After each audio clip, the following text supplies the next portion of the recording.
So today we are joined by Nishith Shah, who is presenting at the NLP conference in May. Thank you so much for joining us today, Nishith. It's lovely to see you. You're presenting, as I said, in May, and your topic sounds incredibly interesting. It's modeling excellence, the missing link that will give you a whole new perspective on life. That's very curious for starters. So perhaps you could start by telling us a little bit more about you and your presentation. Thank you. Thank you so much for having me here. Yeah, it's just so good to be part of this community and just to be here and share some of the experiences that I've had over the period of years. I mean, where this topic actually came from also comes from my own experience. To just share a little bit about me. I did my NLP. I started my journey of NLP when I was 17 years old. Wow. And it's been 17 years now since then. So it's like half of my life has been with NLP. You don't look that old. No, thank you. So wait till I shave. You're even more younger. So one of the things that I got really fascinated with NLP initially, as with everyone, I was really fascinated by everything that I was learning, all the tools and techniques and all the things that I was going on. I mean, to be honest, for the first year, it didn't even make sense to me. I'm like, okay, there's something happening here and I feel good about something, but I don't know what it all is. And I started kind of putting myself into it, but I started growing into it and I started having more and more experience of modeling, which is when I started doing more of my training. In fact, I had most profound experience of modeling when I was doing my training with Sue when she came to India, and it was brilliant. Yeah, Sue Knight. Yeah. And that's when I got really fascinated and I wanted to do more of that. So I spent a lot of my time with the Buddhist monks in the Himalayas to just model their structures and model their patterns.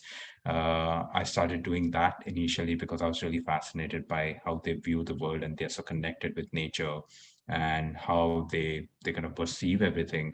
And then slowly I started doing more. I started modeling people around the world. I started modeling base jumpers in the Switzerland and some of the tribes in the Amazonian forest in Brazil. And there was always so much to learn. But one of the things that I always initially struggled with was that unconsciously me spending time with all these amazing people from around the world is making a difference to me, but I struggle to kind of have an output. I struggle to kind of build a framework around it. I struggle to I mean, I didn't really struggle to build a framework. I could build a framework and I could teach it to others, but I struggled to teach having same experience with others. So in short, if I put it in a short description, that I struggle to teach others modeling and how to really model and have the profound experience that I had. And I was wondering how does that happen? How is it? And that's where the classic NLP question popped in, right? That how is it that some people are just able to exceptionally model? And I think some of the most amazing people in the NLP field, like Robert Dills, has created so much out of modeling, and John Grinder and Richard Bandler, of course, and all these amazing people from around the world are doing that. And then I know that a lot of other people struggle with that, and they want to. It's not that they want to; it's just they're not there. And it's sort of like the thing that there must be some underlying structure to modeling as well, right? There must be some underlying structure to finding excellence, molding yourself in a specific way. And I started thinking a lot about this when Judith was in India and she was running a program here. And she happened to mention this. She was sharing a story about John Grinder, and she said that he was he was like a shapeshifter. He would shapeshift him to anyone, and that's why he was so exceptional at modeling others. And I thought that, okay, so there is an underlying structure here. What if I can find that structure? What if I can figure out a framework that allows everyone to be that shapeshifter, or that makes everyone excellent at modeling? Because it's not just about NLP. I think when everyone's able to model, that brings so much more flexibility, so much more resources, it eventually is, I think, overall better for the world because people develop that mindset, they expand their model of the world. And so I started recognizing more and more, and I started sort of modeling exceptional modelers to kind of understand the structure of what they do and how they do this so well. And that's when I found some of these missing links that I feel get missed out on most of the time. Yeah. And so that's where my session's about. I don't want to share now because then you won't show up at my session. I'm just kidding. But so this session to me is really about what I discovered, these missing links that makes some of these people amazing modelers and then others not so well. But Brilliant. hopefully this framework and this model and these secrets, as I'd like to call it, allows everyone to just shape shift and model either way, the analytical, unconsciously, however they like, and that way we can bring so much more innovation in the field, because if everyone brought their essence and their culture and their sense of self and build new models, that just expands the field so much more. I mean, that's amazing, because it is, I mean, a huge part of NLP is about modeling. And I know when I was learning modeling, it was much more about doing it and kind of being immersed in it, rather than what am I actually doing and what is that? And it never even occurred to me, perhaps, of what's the difference that makes the difference. And I think you're right, you know, until you've experienced fantastic, great modelers, then how would we know how good our own modeling is? It seems okay. How much better could it be? That's very similar to everything else with NLP, right? If you ever had this is the metaphor I use. If you ever had a coffee only once in your life, you don't know what a good coffee is till you have a second coffee. Yeah. And then you know. Yes, absolutely. I mean, that sounds a fascinating session, and I'm very much looking forward to it. I mean, you've kind of already said a bit about what delegates will take away from your session. Is there anything that you can sort of tangibly say that they will take away when they've attended? Yeah. What my intention is to create this experience of modeling with them. So I've built some processes and some experiences that we'll all go through together. So you sort of have an experience rather than me telling about it or talking about it. And through that experience, hopefully, we will sort of create so one of the most important thing is the mindset. In terms of to approach to modeling. So how do we get into this really amazing mindset of modeling that really allows us to be modeling all the time and exceptionally? And like I said, that one of the things that happened for me was that it shifted the way I experience life altogether. It was about modeling, but the moment I started developing this mindset and started developing this, the way I saw everything shifted. I have this constant frame of recognizing structures with everything that's happening. And so developing that mindset is something that's going to happen. We will also work with, like I said, a couple of this missing frameworks. At least I think it's missing from my limited experience view of the world. But some of this really framework that has made a huge impact in a way that I experience modeling, but I'm able to also teach modeling to others. And some of my students. And so a couple of these secrets or frameworks that really allows you to take your modeling skills and experience to the next level. So that was the second thing. And third thing is also to really, I mean, because we're going to be in this experience in the session, there's going to be a lot of modeling excellence from each other in the session. Everyone's going to be recognizing and modeling each other. So there's going to be so much more learning in that experience, because you never know what's going to come to you. Exactly. Who you're going to be with and what you can learn from them. But that's just going to be such a sort of like a mysterious but profound learning experience and seeing excellence from each other. And it's just, well, it's the sort of one of the foundations of NLP, isn't it? That curiosity. So to be able to be curious about what may be there. Yeah. is it sounds really, really interesting. So is there anything that delegates can do beforehand that will give them a deeper experience of your session? Not really, just show up and be present. That's all. That's actually quite key. Show up and be present. Yeah.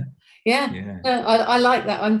I've been reading a lot about presence at the moment, and I was interested when you said that you modelled the Buddhists to start off with in the Himalayas, because I've been doing a lot of exploring around that over the last sort of 18 months, and I was thinking, it seems to me that there's quite a lot of NLP that seems to be based in Buddhism.